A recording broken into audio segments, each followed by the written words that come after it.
The Eiffel Tower, one of the most famous landmarks in the world, was sold not once, but twice.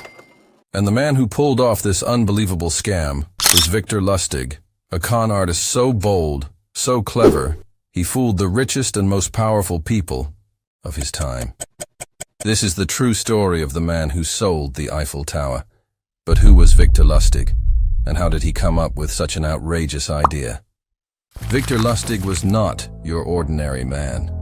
Born in 1890 in what is now the Czech Republic, he was charming, intelligent, and a master of deception. Growing up, Victor learned how to read people, how to spot their weaknesses, and most importantly, how to convince them to trust him. He was a natural-born scammer. But what made him truly special was his ability to dream big and to make those dreams real through lies. Victor was not just a thief or a small-time con artist. He was a visionary in the art of deception. From a young age, he noticed how people could be influenced by confidence and appearance. This understanding shaped his entire life. He carefully crafted his image, using style and manners that made others believe in him instantly. But how does someone even think of selling the Eiffel Tower? What was the idea behind this bold scam? In the 1920s, Paris was a city of beauty and romance. The Eiffel Tower stood tall as a symbol of France's strength and creativity. But Victor Lustig saw something else. It was a symbol of opportunity. The tower was old, rusting, and expensive to maintain. Rumors were even spreading that the government wanted to dismantle it. Lustig seized on this story. The Eiffel Tower, built in 1889 for the World's Fair, was originally meant to be temporary. Over time, it became a permanent and beloved structure. However, by the 1920s, maintenance costs were high, and some officials quietly joked about selling it for scrap. Lustig heard these rumors and decided to turn them into reality, but only in his mind. He hatched a plan. What if he could convince someone that the French government was secretly selling the Eiffel Tower for scrap metal? It was risky, but if he pulled it off, the rewards would be enormous. So how did Victor turn this crazy idea into a real con? Who would fall for such a scheme? Victor dressed sharply and posed as a government official. He sent letters to wealthy scrap metal dealers, inviting them to a secret meeting.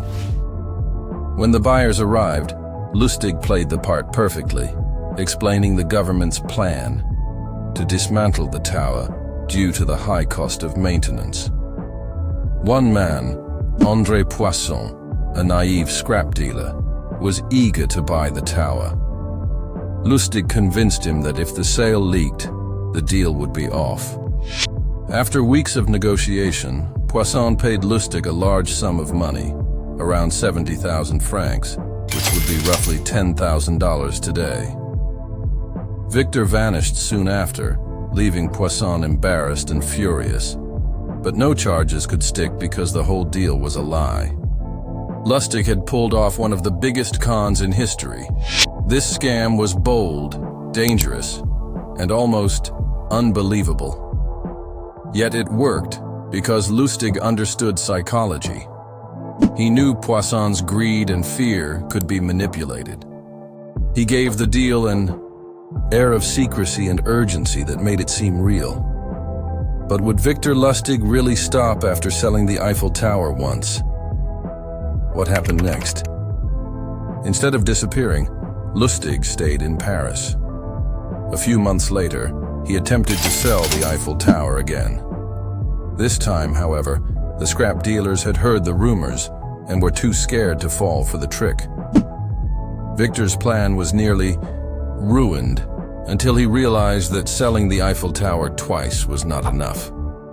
He needed to move on to new cons, even more daring and creative. The man who sold the Eiffel Tower twice was just getting started. This second attempt shows Victor's boldness and confidence. Most people would run after pulling one huge con, but Lustig thrived on risk. He believed in his ability to convince anyone of anything. So who was this man really? And how did his life spiral between crime, charm, and danger? Victor Lustig was more than a con artist. He was a traveler, fluent in several languages, who lived a life of luxury paid for by his scams. He moved from country to country, charming high society and cheating the rich. He even ran a famous scam, selling a money printing machine that supposedly could duplicate bills. Of course, it was a fake. Lustig's lies were so convincing that even experienced criminals and bankers were fooled. His life was full of contradictions.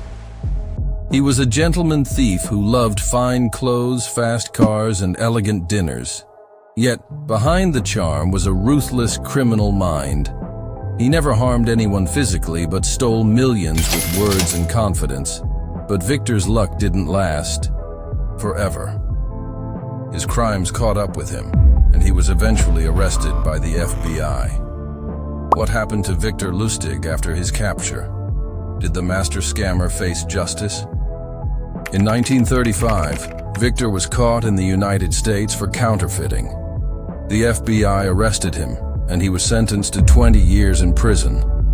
Unlike many criminals, Lustig never revealed his secrets. He stayed calm, refusing to give up his tricks or accomplices.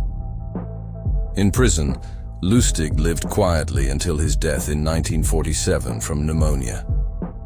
He died as mysteriously as he lived, leaving behind stories that are still told today. His final years were a quiet end to a wild life. Even behind bars, he refused to talk, protecting the legacy of the great con man. What can we learn from the story of Victor Lustig, the man who sold the Eiffel Tower? Victor Lustig's story is a reminder of the power of confidence, charm, and deception. He was a man who challenged the world's beliefs about what was possible, and he proved that sometimes reality can be stranger than fiction. His story has inspired countless books, movies, and documentaries. But more importantly, it reminds us to be careful. Because if a man could sell the Eiffel Tower twice, anything is possible.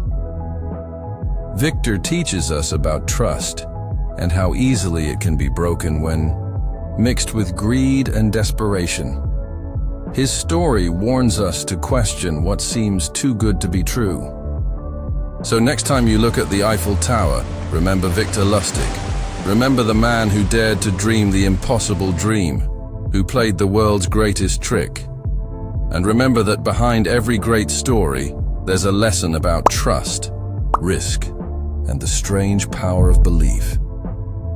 If you enjoyed this story and want to hear more unbelievable true tales, please like this video, share your thoughts in the comments, and subscribe for more amazing history stories.